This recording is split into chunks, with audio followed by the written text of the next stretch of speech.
La Bible en un an, la 159e journée, le premier livre des rois, chapitre 5, verset 15, au chapitre 6, verset 38, le livre des psaumes, chapitre 126, verset 1 à 6, le livre des proverbes, chapitre 16, versets 8 et 9, l'épître de Paul aux Romains, chapitre 5, versets 1 à 21.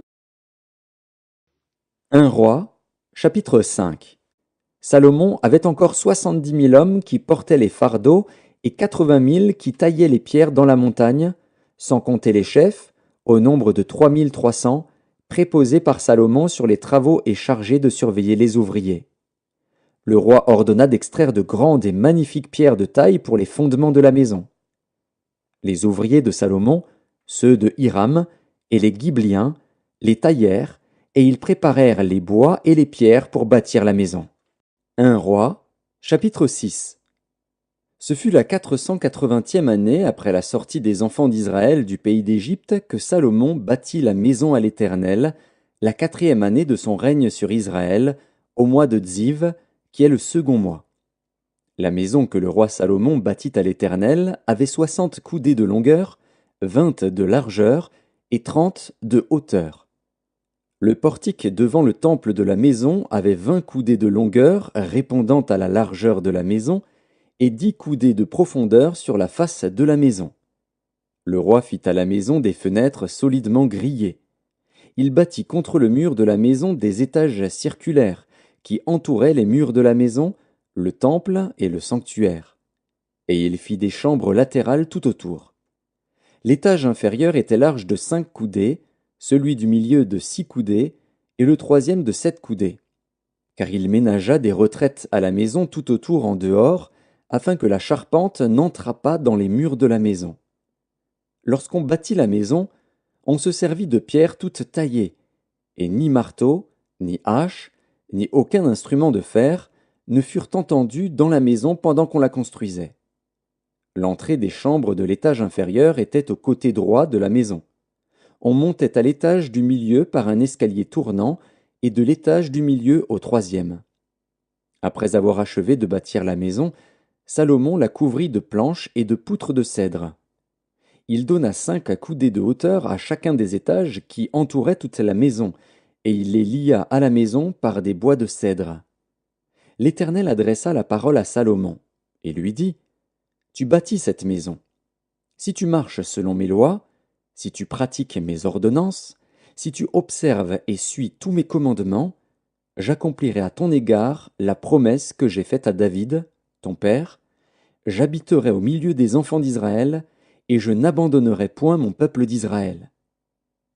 Après avoir achevé de bâtir la maison, Salomon en revêtit intérieurement les murs de planches de cèdre, depuis le sol jusqu'au plafond.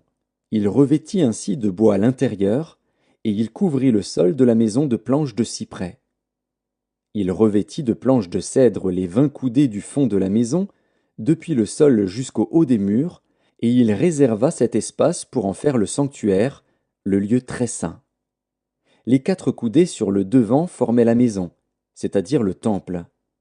Le bois de cèdre à l'intérieur de la maison offrait des sculptures de coloquintes et de fleurs épanouies. Tout était de cèdre, on ne voyait aucune pierre. Salomon établit le sanctuaire intérieurement au milieu de la maison pour y placer l'arche de l'alliance de l'Éternel. Le sanctuaire avait 20 coudées de longueur, 20 coudées de largeur et 20 coudées de hauteur. Salomon le couvrit d'or pur. Il fit devant le sanctuaire un autel de bois de cèdre et le couvrit d'or. Il couvrit d'or pur l'intérieur de la maison, et il fit passer le voile dans des chaînettes d'or devant le sanctuaire, qu'il couvrit d'or. Il couvrit d'or toute la maison tout entière, et il couvrit d'or tout l'autel qui était devant le sanctuaire. Il fit dans le sanctuaire 2 chérubins de bois d'olivier sauvage, ayant 10 coudées de hauteur. Chacune des 2 ailes de l'un des chérubins avait 5 coudées, ce qui faisait 10 coudées de l'extrémité d'une de ses ailes à l'extrémité de l'autre. Le second chérubin avait aussi 10 coudées. La mesure et la forme étaient les mêmes pour les 2 chérubins. La hauteur de chacun des 2 chérubins était de 10 coudées.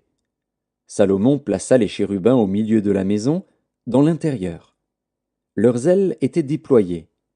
L'aile du premier touchait à l'un des murs, et l'aile du second touchait à l'autre mur. Et leurs autres ailes se rencontraient par l'extrémité au milieu de la maison. Salomon couvrit d'or les chérubins. Il fit sculpter sur tout le pourtour des murs de la maison, à l'intérieur et à l'extérieur, des chérubins, des palmes et des fleurs épanouies. Il couvrit d'or le sol de la maison, à l'intérieur et à l'extérieur. Il fit à l'entrée du sanctuaire une porte à 2 battants, de bois d'olivier sauvage. L'encadrement avec les poteaux équivalait à 1/5 du mur. Les 2 battants étaient de bois d'olivier sauvage. Il y fit sculpter des chérubins, des palmes et des fleurs épanouies. Et il les couvrit d'or. Il étendit aussi l'or sur les chérubins et sur les palmes. Il fit de même, pour la porte du temple, des poteaux de bois d'olivier sauvage, ayant le quart de la dimension du mur, et 2 battants de bois de cyprès. Chacun des battants était formé de 2 planches brisées. Il y fit sculpter des chérubins, des palmes et des fleurs épanouies, et il les couvrit d'or, qu'il étendit sur la sculpture.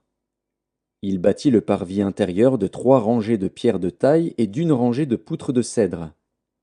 La 4e année, au mois de Dziv, les fondements de la maison de l'Éternel furent posés. Et la 11e année, au mois de Bul, qui est le 8e mois, la maison fut achevée dans toutes ses parties et telle qu'elle devait être. Salomon la construisit dans l'espace de 7 ans. Psaume 126, Cantique des degrés. Quand l'Éternel ramena les captifs de Sion, nous étions comme ceux qui font un rêve. Alors notre bouche était remplie de cris de joie et notre langue de chants d'allégresse. Alors on disait parmi les nations, l'Éternel a fait pour eux de grandes choses, l'Éternel a fait pour nous de grandes choses, nous sommes dans la joie. Éternel, ramène nos captifs comme des ruisseaux dans le midi. Ceux qui sèment avec larmes moissonneront avec chants d'allégresse. Celui qui marche en pleurant quand il porte la semence revient avec allégresse quand il porte ses gerbes.